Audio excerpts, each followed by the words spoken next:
बिस्मिल्लाहिर्रहमानिर्रहीम। देखें स्टूडेंट, ये हमारे पास Thomas calculus 11th edition chapter number 10 exercise 10.5 है और उसका क्वेश्चन नंबर 3।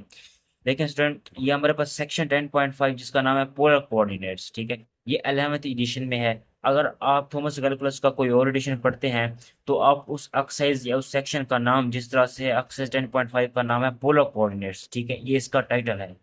तो अगर आप थॉमस कैलकुलस का कोई और एडिशन स्टडी करते हैं तो आपको जिस भी एक्सरसाइज का सलूशन चाहिए तो मेरे चैनल की प्लेलिस्ट में जाकर देखें कि उस सेक्शन का टाइटल कहाँ पर पड़ा हुआ है, तो फिर वो जो भी एक्सरसाइज बनती है तो आप उसको स्टडी कर लें, ठीक है।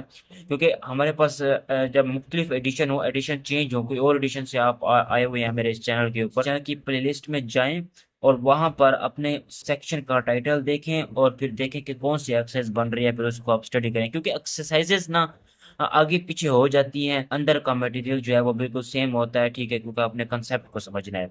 तो आज हम एक्सरसाइज 10.5 के क्वेश्चन नंबर 3 को स्टेप बाय स्टेप डिस्कस करने वाले हैं स्टूडेंट। तो क्वेश्चन नंबर 3 की स्टेटमेंट क्या कहती है? Plot the following points given in polar coordinates. तो पोलर कोऑर्डिनेट्स यानी और थीटा की टर्म में हमारे पास ये पॉइंट्स जो हैं गिवन है, हमने इसको एक्स वाई प्लेन के अंदर प्लॉट करना है, ठीक है। अच्छा, अब नेक्स्ट क्या करना है? Then find all the polar coordinates of each point. अब हर पॉइंट के, ये जो हर पॉइंट गिवन है इसमें से इसके हमने पोलर कोऑर्डिनेट्स फाइंड आउट करने हैं कि मतलब कौन से ऐसे पॉइंट है जो सेम पॉइंट को रिप्रेजेंट कर रहे हैं, इससे रेलेवेंट और कौन सा पॉइंट है जो इसको इसी पॉइंट को रिप्रेजेंट कर रहा है, इससे रेलेवेंट और कौन से पॉइंट्स हैं जो इसको रिप्रेजेंट कर रहे हैं। मतलब जिस तरह से हमने क्वेश्चन नंबर 1 और 2 में किया था कि वो पॉइंट्स फाइंड किए, हमने मैच किए थे कि उनको सेपरेट कर दिया था कि जो जो सेम पॉइंट को label the same point represent हो रहे थे ना, उसको हमने सेपरेट कर दिया था, बता दिया था कि ए ई सेम पॉइंट को रिप्रेजेंट कर रहे हैं, बी जी सेम पॉइंट को रिप्रेजेंट कर रहे हैं, ईटीसी, ठीक है। तो हमने भी उसके इसके अब यहाँ पर गिवन तो नहीं है, तो ये हमने वैसे ही करना है, यानी कि हर पॉइंट के हमने वो ऐसे पोलर कोऑर्डिनेट्स फाइंड करने हैं जो दोनों एक ही पॉइंट को रिप्रेजेंट करें स्टूडेंट, ठीक है। अच्छा, अब पहला क्वेश्चन मैं सोल्व करने की कोशिश करता हूँ स्टूडेंट। तो अब पहले मैं फॉर्म अच्छा, अब पहले मैं स्टूडेंट फार्मूलाज को डिस्कस कर लेता हूँ, ठीक है, जो पोलर कोऑर्डिनेट से रेलेवेंट फार्मूलाज हैं, फिर हम इस एक्सरसाइज के क्वेश्चन को सोल्व करेंगे। अच्छा, हमारे पास फार्मूलाज क्या है या कंडीशन क्या है, बात एक ही है। In polar coordinates r and theta, ठीक है, r comma theta and minus r, theta positive and negative pi represent the same point. जब भी मैं आर को नेगेटिव आर में कन्वर्ट करता हूँ फिर मुझे थीटा से या तो पाई ऐड करना पड़ेगा या फिर पाई सब्ट्रैक्ट करना पड़ेगा, तो सेम पॉइंट को रिप्रेजेंट करेंगे। इसकी बात मैंने लिखा हुआ, that is if we keep negative R, अगर हम आर को नेगेटिव आर में रखें then we have to add or subtract pi from the theta. इस तरह दूसरा फार्मूला देखें, आर कोमा थीटा, अगर आर को मैं वैसे ही पॉजिटिव आर रहने ही देता हूँ देन तो फिर थीटा को में से मुझे क्या करना पड़ेगा, या तो 2 पाई ऐड करना पड़ेगा या फिर 2 पाई सेपरेट करना पड़ेगा, ठीक है। तो सेम पॉइंट को रिप्रेजेंट करेंगे। हमारे पास ये वाला पॉइंट गिवन है और ये वाला पॉइंट जो है इस क्वेश्चन नंबर 3 की स्टेटमेंट में, लेट्स सपोज क्वेश्चन नंबर 3 की स्टेटमेंट में हमारे पास ये वाला पॉइंट गिवन, तो हम ये फार्मूला लगा के बता देंगे कि हमारे पास ये दो पॉइंट सेम पॉइंट को रिप्रेजेंट कर रहे हैं, तो ये इसके पोलर कोऑर्डिनेट्स हैं, ठीक है। इस वाले पॉइंट का ये पोलर कोऑर्डिनेट्स है, ये कह देंगे इस तरह से। इसका भी वही मतलब है कि अगर हमारे पास क्वेश्चन नंबर 3 की स्टेटमेंट पे ये गिवन है, अगर हम उसके ऊपर हम ये अगेन ये वाला फार्मूला लगा लें, ये वाला फार्मूला लगाने के बाद ये वाला फार्मूला लगा लें, या इस ये लगाने के बाद ये वाला फार्मूला लगा लें, तब भी कोई इशू नहीं है, वो सेम पॉइंट को रिप्रेजेंट करेंगे, ठीक है। तो वही लिखा हुआ है, that is if we keep positive r, अगर हम इस आर को पॉजिटिव आर ही लिखा रहने देते हैं then we have to add or separate 2 pi from the theta, theta से या तो फिर 2 पाई ऐड करना पड़ेगा या फिर सेपरेट करना पड़ेगा, ठीक है स्टूडेंट। तो स्टूडेंट मैं अगेन फार्मूलाज को सीक्वेंस के साथ लिख लेता हूँ। पहले मेरे पहला फार्मूला मैं नाम दे देता हूँ, let's suppose are comma theta, ठीक है। एंड और अगर मैं आर को पॉजिटिव आर ही लिखा रहने देता हूँ फिर मुझे थीटा से या तो 2 पाई ऐड करना पड़ेगा या फिर 2 पाई सेपरेट करना पड़ेगा। इसी तरह से दूसरा फार्मूला मेरे पास क्या था, पहले अगर मैं आर को आर कॉमा थीटा मेरे पास पॉइंट गिवन है, तो अगर आर को मैं नेगेटिव आर में कन्वर्ट कर देता हूँ तो फिर थीटा से या तो मुझे पाई ऐड करना पड़ेगा या फिर पाई सेपरेट करना पड़ेगा। तो ये जो दो पॉइंट्स हैं स्टूडेंट वो सेम रिप्रेजेंट कर रहे हैं, ठीक है। ये दो वाले पॉइंट्स और ये वाले दो पॉइंट्स एक ही पॉइंट को रिप्रेजेंट कर रहे हैं, ठीक है। बेसिकली ये आपके पास पोलर कोऑर्डिनेट्स हैं जो कि सेम पॉइंट को रिप्रेजेंट कर रहे हैं, पॉइंट भी कहा जा सकता है इनको, ठीक है स्टूडेंट। अच्छा, अब मैं क्वेश्चन नंबर 3 के पार्ट 1 को सोल्व कर रहा हूँ स्टेप बाय स्टेप। पहला पार्ट देखता हूँ मैं।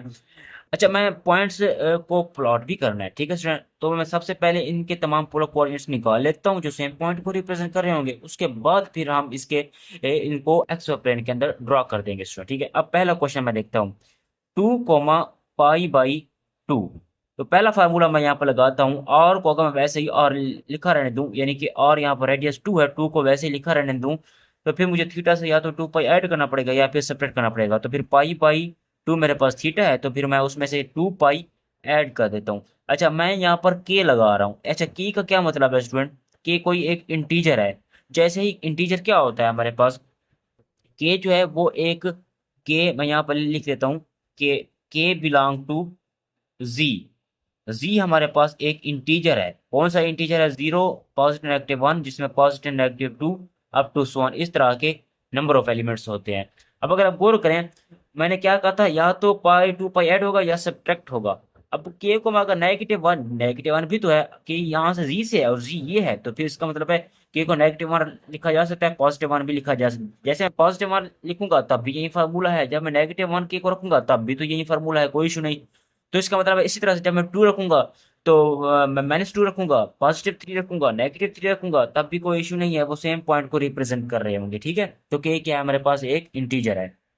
इसी तरह से अब इसी के ऊपर अगर मैं एक, हमारे पास इसके ये वाले पॉइंट्स मिल गए हमारे पास जो कि सेम पॉइंट को रिप्रेजेंट कर रहे हैं, तो इसका ये एक पोलर कोऑर्डिनेट्स हो गया। इसी तरह से r, अगर मैं r को नेगेटिव r में रख दूं, जिस तरह से आपके पास 2 है, अगर इसमें -2 में कर दूं, देन फिर मुझे क्या करना पड़ेगा? अब हमारे पास थीटा क्या है? ये पूरा का पूरा थीटा आप इसे कंसीडर करें 2 पाई के, तो फिर मुझे थीटा से क्या करना पड़ेगा? या तो पाई ऐड करना पड़ेगा या फिर पाई सेपरेट करना पड़ेगा। तो अगर मैं ऐड करके देखूं तो फिर हमारे पास क्या बनता है? तो ये बन जाएगा हमारे पास। अच्छा, अब इसको मैं मजीद क्या लिख सकता हूँ? इसको मैं लिख सकता हूँ -2 कॉमा, तो ये क्या बन जाएगा? पाई/2 प्लस, यहाँ से क्या कॉमन है हमारे पास? पाई कॉमन है ना, तो पाई को निकालें बाय तो 2 के +1 जी। तो ये आपके पास इसके पोलर कोऑर्डिनेट्स फाइंड आउट कर लिए हमने, ठीक है स्टूडेंट। अगर आपको, अगर आप गौर करें स्टूडेंट, पाई/2 प्लस पाई ऐड करें तो कितना बनता है? 3 पाई/2 प्लस 2 पाई के, ये भी ठीक है और ये वाला भी ठीक है, अपनी मर्जी से आप कोई भी चूज कर सकते हैं, ठीक है। इसी तरह से आप पार्ट बी को देखें स्टूडेंट। इसी तरह से अब मैं पार्ट बी को सोल्व करने की कोशिश करता हूँ, 2, 0 स्टूडेंट, ठीक है। अब देखें 2, 0 स्टूडेंट, मैं इसको सोल्व करता हूँ, देखें। अच्छा, यहाँ पर ना ये इसका पार्ट 1 एंड हो जाता है, ठीक है, यहाँ तक। अच्छा देखें, अगर मैं 2 को पहला फार्मूला लगाएं, 2 को वैसे 2 लिखा रहने दें, तो फिर मुझे थीटा एंगल से क्या करना पड़ेगा?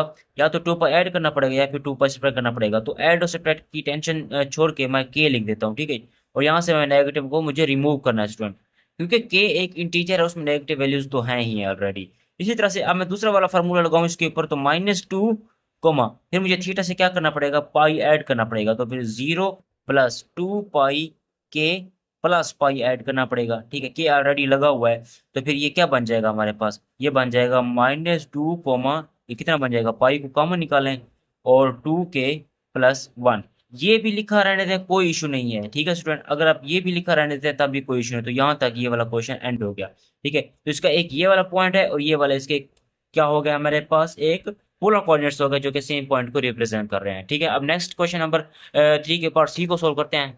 अच्छा देखिए स्टूडेंट, हमारे पास अगर मैं पहला फार्मूला लगाऊं, तो ये जो r है, इस बार हमारे पास r -2 है। अगर मैं r को वैसे ही r लिखा रहने दूं, तो फिर मुझे थीटा से या तो 2 पाई ऐड करना पड़ेगा या फिर 2 पाई सेपरेट करना पड़ेगा। तो थीटा मेरे पास पाई/2 है, तो फिर मैंने इसमें से 2 पाई के ऐड कर दिया, ठीक है। अब नेक्स्ट, फिर अब मुझे अगेन इसमें अब और कौन सा फार्मूला लगाना है? अगेन अब सेकंड फार्मूला लगाता हूँ, आर को मैं नेगेटिव आर में चेंज कर दूं, यानी कि 2 को मैं -2 में चेंज कर दूं, तो ये नेगेटिव, यानी कि इस अब आर, क्योंकि हमारे पास यहाँ पर -2 है, तो आर को मैं नेगेटिव आर में कन्वर्ट करूँ तो 2 इंटू इस तरह लिखूंगा ना, तो फिर वो मुझे पॉजिटिव में मिल जाएगा। इस तरह से पाई/2 + 2 पाई के, तो ये हमारे पास एंगल है, तो फिर एंगल से हमें पाई ऐड करना पड़ेगा, तो मैं प्लस पाई ऐड कर देता हूँ, ठीक है। अब नेक्स्ट देखते हैं, ये क्या बन जाएगा आपके पास? 2, और ये कितना बन जाएगा? 3 पाई/2, 3 पाई/2 + 2 पाई के, ये भी ठीक है स्टूडेंट, ठीक है। अगर आप इसे पाई/2 लिखना थे, यहाँ से पाई को कॉमन निकालें, तो अंदर क्या बन जाएगा? 2 के +1 बन जाएगा, तो वो भी ठीक है, ये भी ठीक है, जो मर्जी आप लिखना चाहें, आपकी अपनी मर्जी है, ठीक है। इस तरह से अब हम क्वेश्चन नंबर 3 के पार्ट डी को सोल्व करते हैं स्टूडेंट। तो ये हमारे पास पार्ट डी है उसका, ठीक है। अगर मैंने आर को वैसे ही आर लिखा रहने देना है, तो फिर मुझे थीटा से क्या करना पड़ेगा? 2 पाई के ऐड करना पड़ेगा, तो 2 पाई ऐड करते हैं तो के लगा लिया, क्योंकि के एक इंटीजर है, क्योंकि इंटीजर में जो मर्जी वैल्यू पुट करेंगे तो वो सेम पॉइंट को रिप्रेजेंट करेंगे, ठीक है, क्योंकि हमने ऑल उसके वो ऑल पोलर कोऑर्डिनेट्स फाइंड करने हैं जो सेम पॉइंट को रिप्रेजेंट करेंगे। इस तरह से अब नेक्स्ट देखते हैं। अब मैं इसको नेगेटिव, अब अगेन मैं फार्मूला नंबर 2 लगाऊं इसके ऊपर, तो और को जैसे ही नेगेटिव और में कन्वर्ट करूंगा तो नेगेटिव नेगेटिव पॉजिटिव हो जाएंगे, तो भी क्या बन जाएगा 2।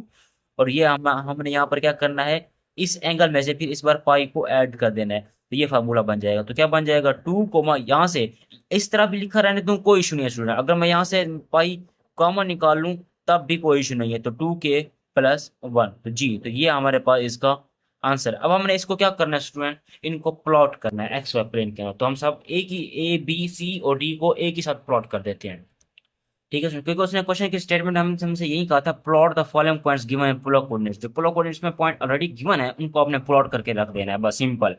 और फिर हमने then find all the polar coordinates of each point, हर पॉइंट के इसके इसके इसके हमने वो पोलर कोऑर्डिनेट्स फाइंड करने हैं जो सेम पॉइंट को रिप्रेजेंट कर रहा हो, तो वो तो हमने कर चुके हैं, तो बस जस्ट प्लॉट करना है, तो वो हमारा काम रहता है। पहला पॉइंट देखें, तो 2 रेडियस है यहाँ पर, ठीक है, और की वैल्यू 2 है, रेडियस 2 है, तो मैं अब इसको ना, और एंगल हमारे पास यहाँ पर देखें, पहला पॉइंट पाई/2 है, पाई/2 कहाँ पर होता है, अगर ये 0 है तो ये पाई/2 90 है, यहाँ पर 180 पाई है, यहाँ पर 3 पाई/2 यानी कि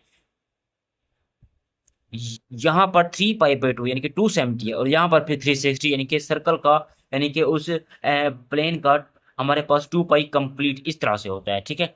अब पहला पॉइंट क्योंकि हमारे पास 2 पाई/2 का था, और 2 रेडियस है और पाई/2 90 है, तो 90 तो यहाँ पर लाई करता है इस वाले एक्सेस में पॉजिटिव वाई में, ठीक है, तो ये वाई है आपके पास, ठीक है, पॉजिटिव वाई, ये नेगेटिव वाई, ये नेगेटिव एक्स और ये पॉजिटिव एक्स, अंडरस्टूड है। इस तरफ वाला नेगेटिव होगा और वाई के बॉटम वाला ये नेगेटिव वाई हो। अब देखें मैं, और की वैल्यू 2 है, और अब उसी में एंगल हमारे पास पाई/2 है, 90 है, तो 90 का एंगल तो यहाँ पर होता है स्टूडेंट, तो इसका मतलब है यहाँ पर ये अगर 1 है तो ये हमारे पास क्या होगा 2 होगा, तो ये वाला कौन सा वाला पॉइंट है, 2 पाई/2 का, ठीक है।